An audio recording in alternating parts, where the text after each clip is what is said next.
Welcome to Entrepreneurs International Network, where entrepreneurs learn, network, and grow.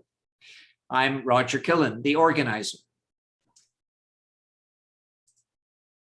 Today, Susie Schaefer is going to help us get clients. The title of her talk is Get Clients and Give Back with the Trifecta of Book Publishing. In order for us to get to know Susie, I'm going to ask her three questions, which are more personal than business, but of course they do bump into the business world. Susie, first question. Everywhere that I see you, you come accompanied by your logo, and your logo has a pineapple on it.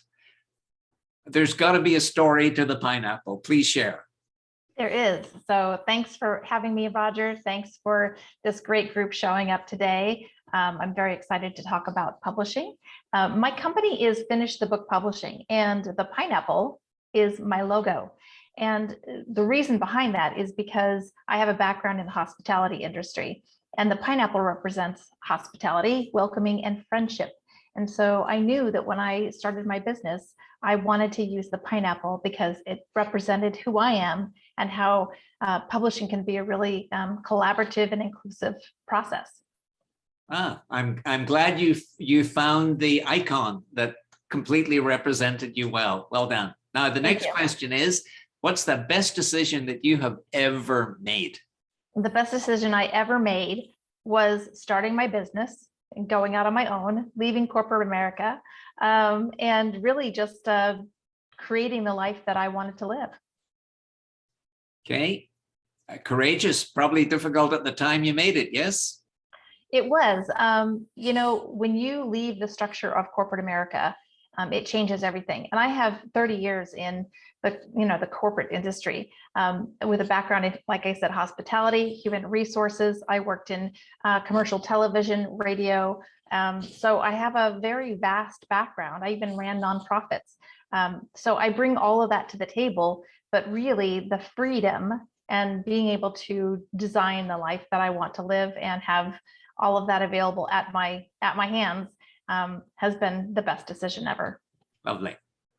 Now, for somebody who wants to publish a book, what is the single best piece of advice that you can give them? The single best advice is hire professional services. Don't try and go it alone. It'll end up being a nightmare for you. You'll regret it in the end, and you'll end up redoing your book and causing yourself to spend a lot more money than you needed to. Okay, good. Thank you. Now, for the audience, a couple of short messages. Susie is going to try for a whole hour to have high energy, and you can help her if you come on camera. It's not that inspiring for Susie to be looking at a black box with a name in it. So if you can come on camera, please do so. Secondly, stay muted. But when you do have a question, type it into the chat. And at about 10-minute intervals, I'll interrupt Susie and pose all your questions to her. Just know that by the end of Susie's workshop, all your questions will have been answered by hook or by crook. If you are hearing impaired, we do have a new feature. And the new feature, if you look at your navigation bar, is called Live Transcript, and with a CC in the icon. So I've just enabled auto transcription, and now you can too. So if your preference is to read what Susie has to say, as opposed to look at Susie speaking, use the closed captioning feature. Yes, this workshop is going to be recorded, and you'll be sent a link to the recording, but not until tomorrow. The recording is the recording is going to be uploaded to the EIN YouTube channel later this evening, but it takes us overnight to get the link out to you. Susie, over to you now. Are you ready to knock our socks off? Yes, I am. So thank you so much, Roger. I appreciate it. Just to let everybody know, I just dropped a little document into the chat, and you're welcome to grab that. It's called How to Publish Your Book. It gives you kind of an overview of some steps that you'll want to take when you're thinking about publishing. But first, I'm going to go back to a comment that was in the chat earlier. I'm one of those people that doesn't tend to use a PowerPoint presentation or anything like that, because I want to engage with you. I want to look at your faces. I want to see who you are. I want to see when the light bulb goes on. So I want to engage with you almost as if we're having a one-on-one conversation. So there was a comment in the chat earlier that I want to address, because I think this is really the starting point for deciding how your publishing journey is going to work. And the comment was, do I use traditional publishing? Do I use an online press? Do I use a hybrid publisher? Do I independently publish? So really what you need to do is figure out, what is your end goal? So what do you want to achieve by publishing your book? Now, many people want to go after traditional publishing, but there are pros and cons to each one of these. So for example, if you're going to go with traditional publishing, you have to be aware that it's going to probably take about 3 years to get your book out. And that's if you actually get a publishing deal. They don't come easily, especially to first-time authors. So sometimes that's the reality of it. It's not always nice to hear, but my recommendation for you, if you're a first-time author or even a second-time author, that you should probably check out either hybrid publishing, which is kind of a mix of independent and traditional publishing, or if you go ahead and publish independently, especially since you're all entrepreneurs. One of the things that is a great benefit to using independent publishing is because you can create your own publishing arm underneath your LLC, whatever company name you have, so that you have your own imprint or publishing company, and you still able to keep 100% of your rights, your royalties, all of your content, and everything else. So that's my recommendation. But before you even embark on the journey, please do your research, because there's a lot to know about how the publishing industry works. So I'm going to talk a little bit today about the trifecta of publishing. So the trifecta for me is it's like 3 points on a pyramid. So the first one is your story. The second one is your brand. And the third one is your community. The trifecta is, how do I connect all 3 of those items so that my book tells my story, makes me a human to the reader, but also how does it connect my brand? Why did I start my business?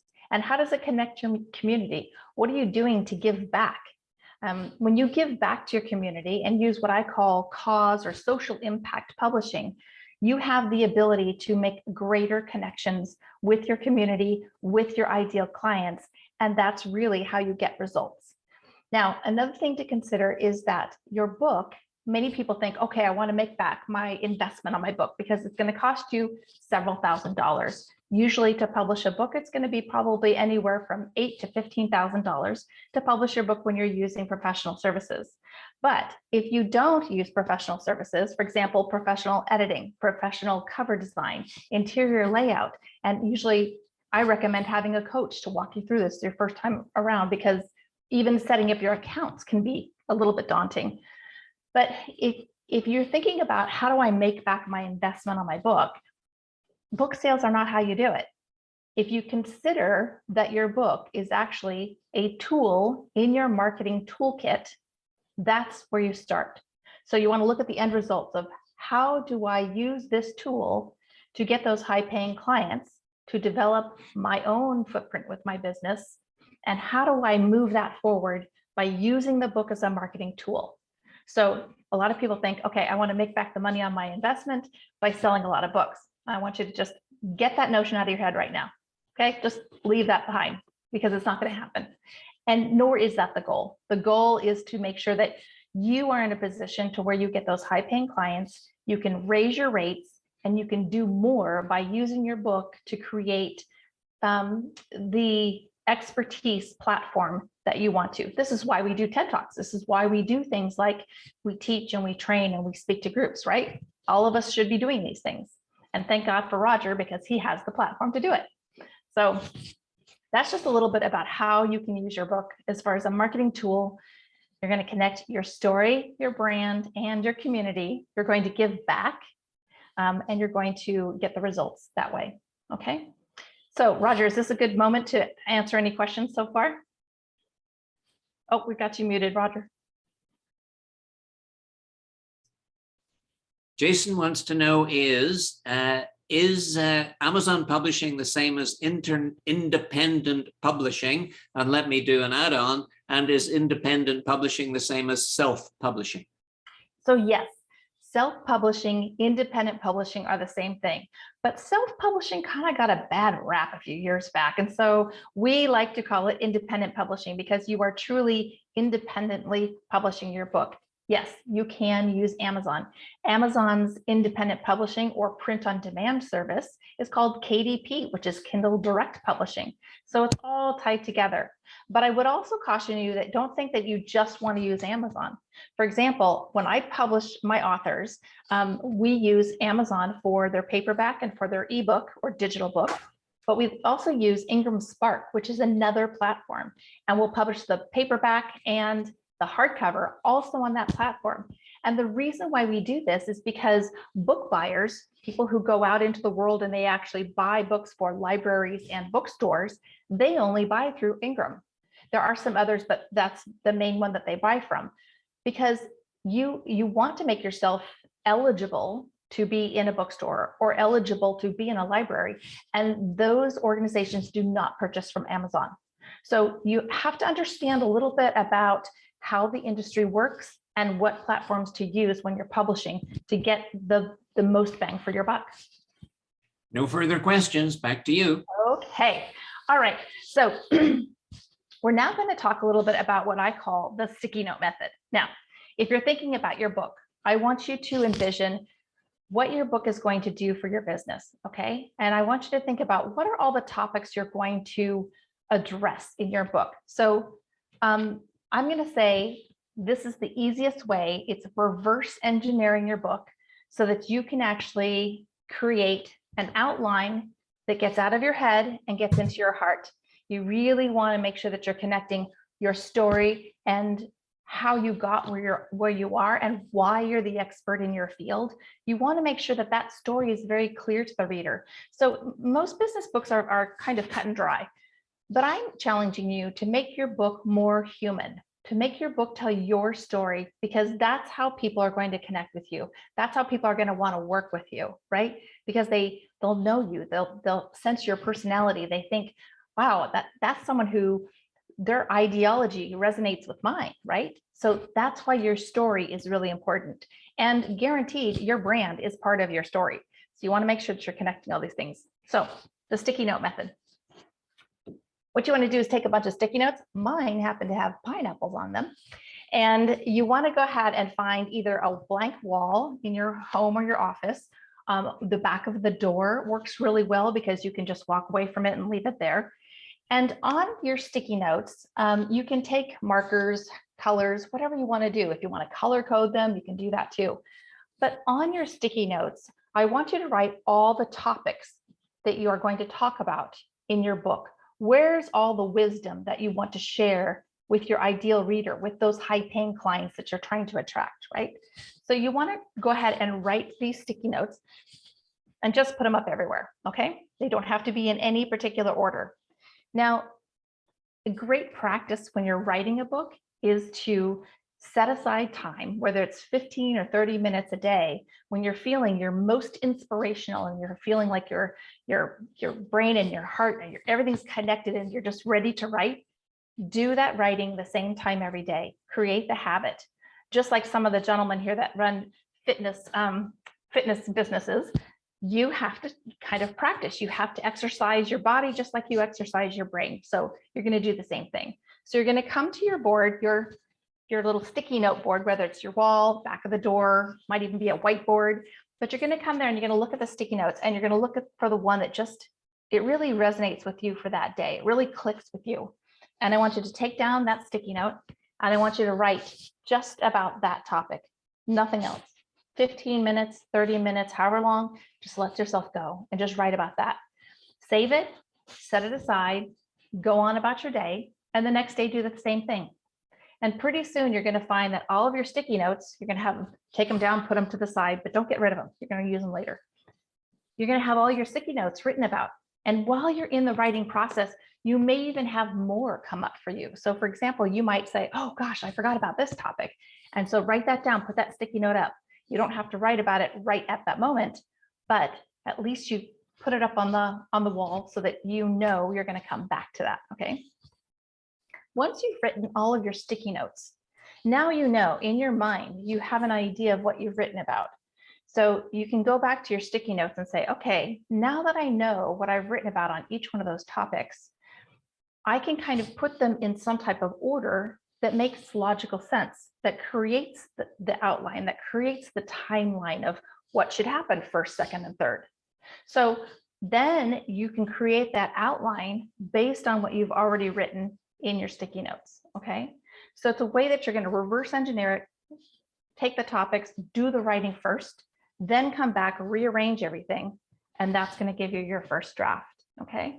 After that, obviously, you want to work with a professional editor, make sure that you have a developmental edit, which is really looking at the foundation of it, figuring out where there's holes, where there's more content that needs to go in before you move on to the rest of the process.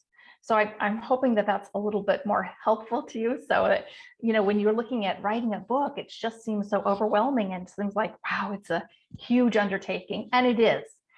For those of you that have published already, or those of you that are working on your books, I commend you because it is a huge feat. But the sticky note method will really help you. And while you're writing these sticky notes too, remember to talk about your story, and then remember to talk about your brand, and then talk about your community. Remember, we're going to connect those three things so that it becomes cohesive. A format that I like to use with a lot of authors is, for each sticky note, you might have an ideology, part of your business model, or something that you're sharing. And if you can tell a little bit of a story at the beginning of each of those chapters, that's kind of the hook to bring the reader into it. And in fact, if you, for example, have started your business from maybe a very traumatic event, a life change, something like that, keep in mind, one of the most successful movies is Saving Private Ryan. And we all know what the first scene of Saving Private Ryan is, right? So think about starting your book like that. You want to start it with impact. You want to start about the big transformation in your life. What made you decide to start your business? What made you decide to do what you do and to become the person that you are today? That's how you start your book. And then of course you can go into your chapters based on what you have in your sticky notes, okay? So hopefully that is helpful. Roger, do we have some more questions? Yes, we do. Okay. I have been accumulating away. They're from Dr. Laura. I've been told that the two areas to splurge on if I'm independently publishing are 1, graphic design for the cover, and 2, copywriting. What are your thoughts? Okay, so the first one I'm going to address is actually when you say copywriting, because I'm going to kind of explain and define what some of these terms mean. Because as people who you normally, like, this isn't your normal job, this is my job, I do this every day. So I'm gonna teach you because what you don't know, you don't know, right? So I'm going to teach a little bit about that. So a developmental edit, like I said before, is really the bare bones. It's making sure the structure is there, making sure that the content is it's solid, that it flows, that it's fully formed. Okay. Copywriting is more of the type of writing that you use for blogs, newsletters, email blasts, social media content. That's really more content writing. Okay. When you're done with a developmental edit, you'll probably go into what's called a copy line or a line edit. Okay. That's just kind of the editor going back through and kind of just making sure, okay, I don't have any major holes here. The sentence structure is good, that type of thing. And then the last round of editing that you should do should be a proof edit. Now, a proof edit should be a completely different editor because it needs to be somebody who has never seen the manuscript before. You need to have a fresh set of eyes because by now you and your editor have looked at this manuscript probably 1,000 times and you're gonna miss things. It's interesting how the brain works because when we read things, especially on a screen, our brain will automatically correct things and we'll miss it.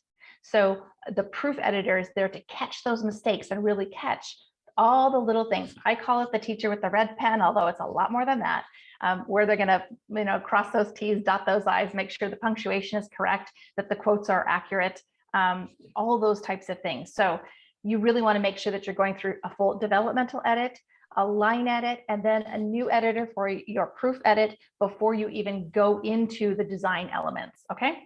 So as far as design goes, yes, you do want to have a great cover designer. And I would recommend that your cover designer also be somebody who can do the interior layout or the interior formatting, if you will, for the book, because a lot of the elements in the cover will also go into the interior of the book. So that's important that that is the same person if you possibly can do that. It's very, very helpful. But yes, those are two areas that you want to definitely spend some money on. And if you aren't familiar with the platforms like KDP and Ingram Spark and how to upload your files and how to order proofs and how to even set up those accounts, how to go after a Library of Congress control number, what is a BISAC code, what's an ISBN, like all those types of questions that may come up, that's really when you probably want to have someone who's going to coach you through the process to let you focus on your job, which is serving your clients, and let somebody behind the scenes kind of work on the project management piece of getting your book to the point of being released. So Laura, in response, at the time you were talking about the sticky note, said, sounds a bit like a qualitative dissertation. Get out of the data and look for themes.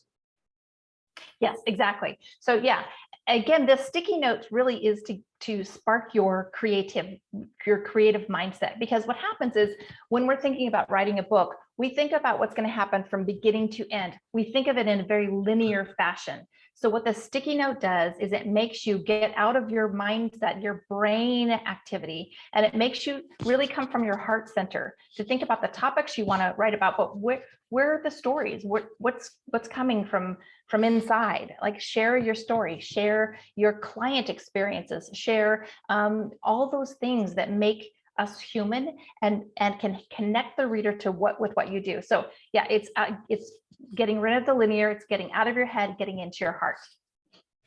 Thank you. Lawrence is a fiction writer, and the implication in the question is, does the sticky note method work there too? Absolutely, it does.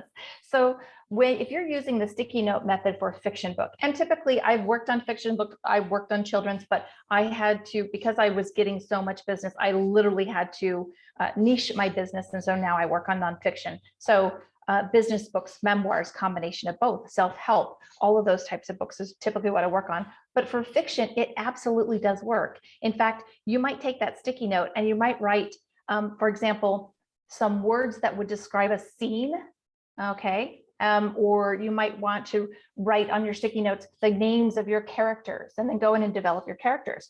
You might want to write specific details about what the end is going to be, because in fiction, a lot of times you'll take the end and then you'll go back and write from the beginning, if that makes sense, because you're going to have that peak moment, and when the ship explodes and the aliens come and all those things. And then you've got a resolution at the end, which is the hero and the heroine fall in love. So you want to make sure that all those pieces that you want to get, the good nuggets, you get those on your sticky notes. It'll help you a lot. Okay. So Laura says, so we are excavating and deconstructing our history. This is when you were talking about the opening to the book. And then cultivating a story from the raw data, the ground up, grounded theory, exclamation mark. Yes. Yes, that's exactly it. So yeah, you create that moment. Like, okay, so for me was the moment when I left my abusive marriage and I went into a shelter and I was running away and hoping, I'll just tell you a little bit about this because this is a great story. I was literally driving down the road thinking I was going to see my husband coming the opposite direction. And I was in fear for my life. And so when you think about that type of scene, it creates excitement, it creates anxiety, it creates a connection. People want to read more about that, right? So you start that as that'll be like either the introduction or the beginning of your book, but then you're going to go back and then talk about your principles, insert your story into bits and pieces, but it doesn't have to be linear. You want to get the hook, and then you want to teach the lessons you've learned, teach what you do, and give stories about how that all works. And just break it all down by using the sticky notes, because you can always go back and rearrange stuff. Susie, can you put into the chat the handout, the How to Publish Your Book handout? Yes, I sure can. I'm going to drop that back in here for you. It's called How to Publish Your Book, and it's kind of just an overview. So, it gives you a lot of some of the tips that I'm talking about using professional services, those types of things. The nice thing is that if you're working with someone who's a book coach, kind of similar to myself, that person should really help educate you as well as empower you to tell your story. But when you have everything set up correctly, then literally the next time you want to publish, you've already made the contacts. So you already know who your editor is and who your book designer is and those kinds of things. You can do most of it yourselves. And, sometimes what happens is I'll have a client who comes back and they say, okay, I've got everything dialed in. I just need your help with X, Y, and Z. I'm like, okay, no problem. We can do that. Sometimes they come back and they say, I don't even want to do it. I want you to do it for me. So, it all depends. But yeah, so Julie says she doesn't see a handout. Julie, it's in the chat. So Julie, go to the chat and you can download the PDF that says how to publish your book. And right above Julie is a question from Laura. How then interweave non-linear events in a cohesive manner that makes sense for the reader? Is that why we hire a copywriter, or is there another title for the person who helps the non-linear story make sense for the reader? Right. So because a lot of times in a business book or the types of books that you would be necessarily writing, which are nonfiction, a merge of your own personal story and business and why you got into business and what are the key things that you want to share with your audience, it's not going to be linear. So it doesn't have to be, okay, this happened first, second, and third. You can just take little excerpts from those stories and create the story that goes around with that lesson. So for example, let's say you're talking about, I don't know, let's just, Roger, throw out a topic to me. That could be a great topic for one of your chapters. How golf is an invaluable tool for solopreneurs. Thank you. That's an excellent one. So you might start at the beginning of your chapter with telling a funny story about what happened on the golf story and how that led to an amazing connection. And then you can talk about how golf and networking in general, those are really great tools. So does that kind of give you an example of how that might work? Thank you. Julie is still struggling to find your handout in the chat. If it's easy, can you post it once more? Yeah, I will. But Julie, I'm not sure if you're on your phone. That's why you're probably not able to see it. So maybe Roger can send it to you afterwards, but I'm going to go ahead and put it back in here one more time. There you go. Okay, there you go. Yeah, it's a PDF. But Julie, if you're on your phone, you probably can't see it. Then Laura says, I work with trauma survivors moving from trauma to triumph. No question there. So Julie has no sale or no sale on sale, no PDF. Okay, over to you, back to you, Susie, carry on. Okay, so, and Laura, this is actually a really great example of the type of work you do. So for example, when you're working with people that have trauma, okay, you might talk about specific methods for healing and self-care and things like that. And so you could literally use client stories without using their names, of course, but you could use client stories to demonstrate all those different methods of holistic healing or about therapy or about mental health, anything like that. So that's a really great example of how you can take those stories and interweave them into your chapters and create that book. Yeah. Great. No further questions. Back to you for more Okay. good stuff. So the last thing I want to talk about today is cause publishing. I mentioned this briefly before when I was talking about the trifecta. And one of the things about cause or social impact publishing is that it can really set you apart from the rest of your industry. Cause publishing is where you identify a cause or something that resonates with you, it matches your brand, it's part of your mission and your message. So all of you probably have a mission statement about how you work with people, but there might be something that's near and dear to your heart. For example, for me, and part of my business is to drive awareness around human trafficking. So that is something that I'm very passionate about. And so when I work with people, we talk about, okay, what are some great organizations that I can partner with? Is it possible for me to do a portion of the proceeds goes to support this organization? Is it more powerful to create a business page for that organization and say, I support this organization, here's how you can contact them? Is it better for you to contact the organization and speak about what you do and how it relates to that nonprofit organization? Or maybe you want to contact them and actually partner with them, because you have the ability through independent publishing to do whatever you want. For example, on your cover, you might say, this book supports survivors of human trafficking, or it might say this book supports veterans or people who suffer from PTSD. You can drive awareness around that. And not only can you do that within your book, you can do it on the back cover. You can also do it on your book description that's posted online. So again, a very powerful way to help you connect with your community, have a cause, and create some social impact. The good thing about this is that when you do that, it creates a ripple effect. This is how we create global conversations. This is how we create change. This is how we become more inclusive in our own communities, by creating those social impact and the cause publishing. So I would say definitely it's something that you want to do. And right now too, we're seeing a lot of this.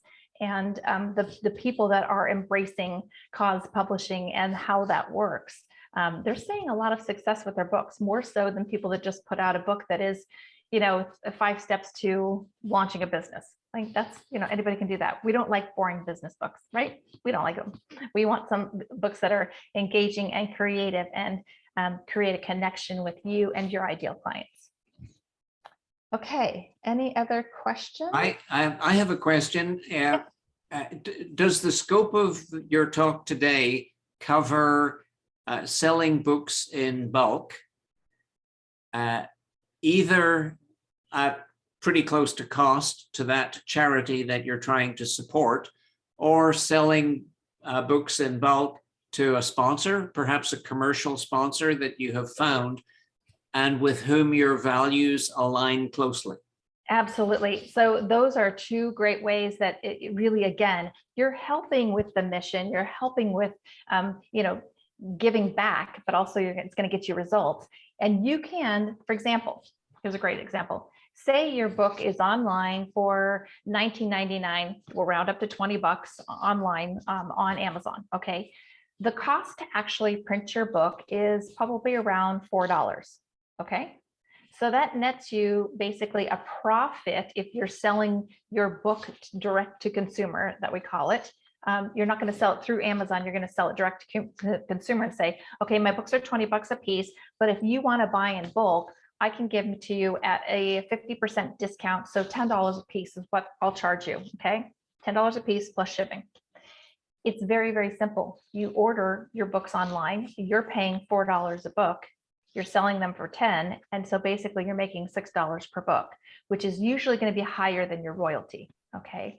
The nice thing is that you can even create a secondary, you can do things like order stickers that they can put on the front of the book that have their logo on there. You can even, like I said, create that business page in the book. You can even create a little header on the front of your book cover that says in support of Lions Clubs of America or whatever it might be. You can do anything. That's the benefit of independent publishing, is we can create, and you can have multiple covers. Like you can put a cover up on Amazon, but then if you decide that, hey, I want to print X amount of books with a different, a nod to a sponsor or crowdsourcing or anything like that, you can do that. You have those options. It gives you so many more, so much more ability to connect with your community and really do that support thing. Laura wants you to comment on the pros and cons of working with anthologies and collaboration efforts, multiple authors contributing to an effort while I'm coordinating the endeavor. Yes. I think she's talking about collaborative books or combination books. Yep, so I'll show you a couple. The first one I did was the Pivot Project. You can find that on Amazon. These are my proof copies. So this is why it has the band across the front. And then the second is A Path to Purpose. These are both anthologies. It's a group of people that I actually taught them classes online, and the end result was we created a book. And so all of them became published authors. But yes, if you are creating an anthology and you need assistance in making sure that the anthology is put together correctly, that you have it all dialed in, but you're more than welcome to reach out to me. Sometimes it helps just to have somebody come in and just oversee bits and pieces of doing an anthology, because it is a lot of work, and because you're working with multiple authors. So I kind of jokingly, no offense to the authors, but I jokingly call it's like wrangling cats, okay? Because you're dealing with all these chapters and you're like, I don't even know who's coming or going. I've got an editor. Where are we at in this chapter? So it can be a lot. So yeah, if you need help, just reach out to me, because I'm happy to help with that. Because yeah, this one was only 7 authors. This one was 10. And even so, when you're dealing with all these different authors and teaching and getting their story out, and then figuring out, okay, how do I do this? And how do I make sure that my authors are listed on KDP and, all these things. So it's a lot. It's a lot. Yeah. No further, collaborate multiple authors. Did you comment on pros and cons of working with anthologies? Okay, so the pro is that, again, you're creating this community by doing this, because you've got all these authors that are coming in. You're all talking about probably a similar topic, and especially for Dr. Laura, it would be stuff like mental health, PTSD, all these different things that are probably falling into that same arena. And everybody has probably a specialty or an expertise. So you're collaborating with this, which is, remember, you've got your community, but then every time you add another person for that anthology, you're now connected to their community too. So you can see how this has that ripple effect. You're now expanding your footprint, you're expanding your reach. So anthologies are great for that. And it's a great way to get yourself out there for your first time book, okay? Because you can link your name to future books. It does require work, but I think it's totally worth it. Especially if you want to be kind of a leader in your industry and you want to bring together, like, for example, if Jason decided he wants to do a book on fitness and he brings together all these people that are experts in certain areas in the fitness industry, fantastic. Have them all write a 5,000 word chapter, get a good editor that can go through and edit, the book for you, put it all together. And now you guys have your own community, but now you're connected to each one of those people's community. This is how we do it. So this is how we bring people together that have, like-minded beliefs, whether it can be spiritual or faith or anything like that too. I do a really fun thing, and I'll just note it here because I know you want to do this with me. It's one of my favorite things. It's called book visioning. And I'm an intuitive, and I also have clairsentient abilities. And so when I work with my authors, we talk about the trifecta, we talk about the sticky note method, we go through all of it, and we get really, really deep into the woo, because it's so much fun to figure out, okay, so how does this resonate with you? Who is your community? Who are these people? How do we bring them into this? And it's really a lot of fun. So yeah, we do like a 90-minute session, and it's a great time. Sometimes it is the way to really uncover the real book that's in you. And I'm being asked if you have a calendar for people who would like to schedule an appointment to chat with you. Yes, I sure do. Now, I was going for this presentation. Normally when I do any kind of speaking, I usually offer a 15-minute consultation. But I like you guys and I like Roger. So I'm going to give you a 30-minute consultation that's free, absolutely free. And I'll also put my link in there for my website, and then also for the book visioning session. It's 90 minutes, it's $275. So if you want to just do that, we certainly could do that. But I would encourage all of you to at least take me up on the free 30 minutes, and we can chat about your book and what direction to go and what's the best way for you to publish. One of you might say, hey, I think I want to go with hybrid. Somebody else might say, no, I want to do true independent publishing. So we can figure out what the best fit is for you, because it's all different. It's all different. There's no judgment. Like we can just figure out, okay, what's going to work for you. So yeah, let me go ahead and grab some of those links. Let's see here. Okay, so Roger, do we have another question? No. You're all out of questions. You've answered them all all. out of questions. Okay, so this first link in here is going to be a free 30-minute consultation with me.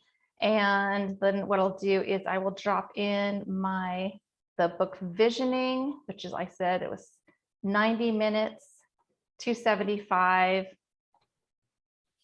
If you're doing, here's the thing, if you're going to spend thousands on a book, it's probably worth 275 to make sure you don't make huge mistakes.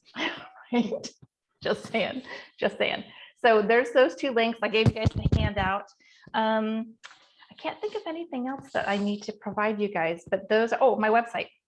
We just grab that for you. You guys can always go on my website. You'll see all the pineapples, because there's always pineapples.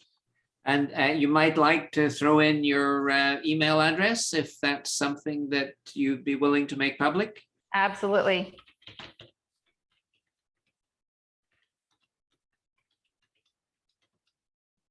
Make sure I typed it right. There we go. Susie at finishthebookpublishing.com. That's how you found me. And so there's a question, what's the max length of a book title? Can you have a main title and subtitle? So here's the thing. Yes, subtitle, title, and subtitle. Your title should be something that's short and sweet and catchy. So for example, The Pivot Project, okay? Short and sweet. The subtitle then describes what we're talking about. So it's going to catch people's attention. It's called The Pivot Project. The subtitle is Stories to Inspire the Shift in Your Life, because it's about a pivot, right? Everybody has a pivot in their life. So this is The Pivot Project.